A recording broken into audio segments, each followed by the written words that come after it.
Coach Tim Con balik Barangay Ginebra na, at itong si Quinito Hinson gives hints on Ginebra possible replacement for Justin Brownlee. So dito mga koys ay ating alamin itong tinutukoy ni Sir Quinito Hinson kung sino nga ba itong bagong interim import ng Barangay Ginebra San Miguel. Pero kung bago ka pa lang sa aking munting YouTube channel, baka pwede mo namang i-likes, i-share and subscribe. So ayon nga dito mga koys sa balita ng Spin.ph ni Sir Ruben Tirado, Tim Con back from US but says no definite import yet for Ginebra. So ngayon nga mga koys ay nakalutang pa rin sa ere ang Barangay Ginebra San Miguel dito kung sa kaso nga ni Justin Brownlee.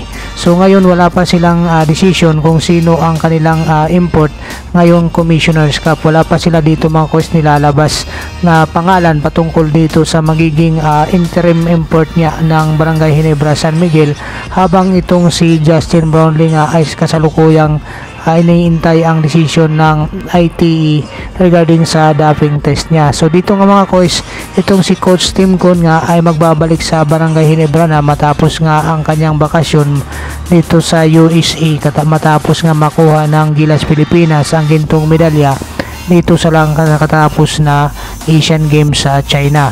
So ngayon mga koys, palaisipan pa rin para sa mga fans ng Barangay Ginebra San Miguel itong kanilang magiging decision kung sino ang magiging interim import nga ng Barangay Ginebra San Miguel ngayong paparating na Commissioner's Cup, kung saan nga itong si Coach Tim Con ang pagbabalik nga dito sa Barangay Ginebra San Miguel.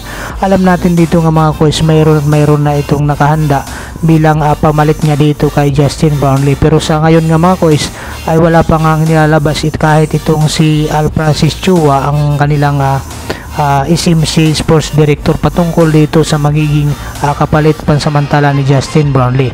At ayon nga mga koys dito nga sa balita ng Spin.ph, Barangay Ginebra Coach Tim Con is about to return to join the team's preparation for the upcoming PBA 48 season, the Commissioner's Cup. So yun nga mga koys, dito sa balita nga ng Spin.ph ni Sir Ruben Tirado, Con is set to come back to Manila after well-deserved vacation in the United States following Gilas Pilipinas conquest of 19 Asian Games gold medal in Hangzhou, China.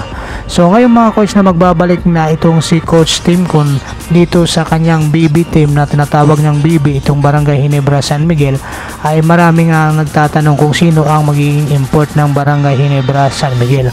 At ito nga mga coach ang sagot nga ni Coach Tim Con sa balita ng Spin.ph, no definite import yet. Barangay Ginebra has finalized who will be their replacement import ayon kay Coach Tim Con.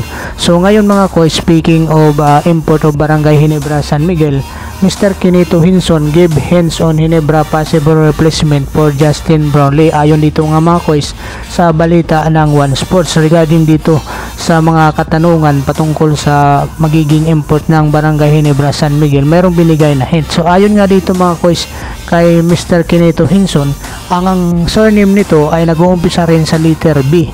At ito nga mga koys ay ayon nga rin sa kanya, ang pangalawang hint niya dito ay naglaro na ito sa BBA bilang imports. So kung nag-uumpisa sa letter B mga koys, meron tayo dito mga koys 5 na naglaro na sa PBA. Ito nga mga koys, ang una natin doon si Marcos Blakely na dating import niya ni Coach Tim Con dito sa Magnolia Chicken Templados or yung San Mig Coffee dati mga koys na team.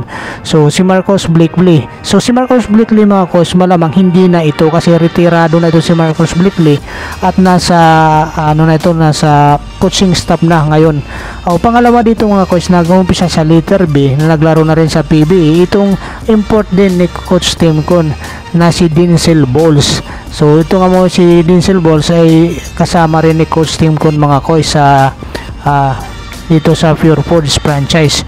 Pero itong si Denzel Bowles nga mga koys, medyo humina na nga ang laruan nito. Hindi na ito katulad dati nung naglalaro pa nga dito sa San Mig Coffee, ay medyo malakas pa nga. So ngayon kahit nga ito nasa import ito sa Indonesia mga koys, hindi na ito katulad nung galawan niya dati dito sa PBA. Kaya malamang mga koys, hindi ito si Denzel Bowles ang tinutukoy dito.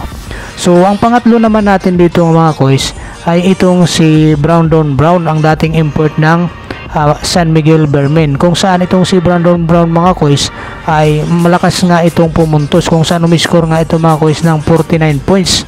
So solid scorer nga itong si Brandon Brown mga koys. Pero tingin ko rin mga koys, hindi rin ito si Brandon Brown. So yung pang-apat naman natin mga kois ay itong si Tony Bishop, ang dating import ng Meralco Bulls, kung saan ito nga ay dinala niya ang Meralco Bulls sa finals. Ngunit nga mga kois ay kinapos nga sila dito sa Barangay Ginebra, San Miguel sa pangunguna naman ni Justin Brownlee. So itong si Tony Bishop nga mga kois ay meron tong perimeter shooting, malakas din ito sa painted area. At ito nga mga kois, si Tony Bishop malamang isa ito sa kinukonsidera ngayon ng Barangay Ginebra San Miguel na maging import nga nila ngayong Commissioner's Cup. Para sa akin lang ito mga kois, dahil nga doon sa mga hint ni Mr. Kinito Hinson. So malamang at sa malamang mga kois, isa ito sa kinukonsidera nga ng Barangay Ginebra San Miguel. Ang panglima natin dito mga kois ay itong San Miguel import na si Rinaldo Balkman. So later B din ito mga kois, naglaro na rin sa PB dito nga sa San Miguel Bermen. So ngayon parang mas malakas ang kutob ko dito mga kois na maging itong si Rinaldo Balkman ang tinutukoy dito ni Sir Kinito Hinson na later B. Dahil si Rinaldo Balkman pala mga kois ay hawak ng SMC dahil naglaro nga ito sa Mighty Sports, sa Alab Pilipinas at maging dito nga sa San Miguel Corporation.